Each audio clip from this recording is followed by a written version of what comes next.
These are a pair of fully trimmed door panel armrests for the Jaguar range. These are what we refer to as the torpedo ones for obvious reasons, due to the shape. They were commonly used on the Series 1 E Type 2+2 models, the 4-seaters, as well as on the Jaguar S Type and 420s, and also the Mark 10 and 420G range. These have been trimmed in dark blue smooth grain leather, as you can see here. These are actually the customer's original units, so we've actually been able to reuse the chrome work on the back there and down there. Then we've retrimmed them for him.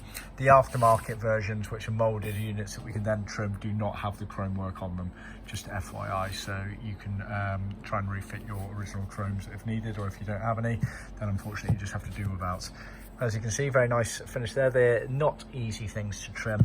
A lot of tension goes into them to make sure that there's no sort of creases and crinkles, but as you can see, very nice job on those. These are an optional extra outside of the trim kits. As standard, we do supply material to recover your original ones in there, but if you want new modded ones or for us to trim up your old ones, then it's an optional extra cost. See our website for more details.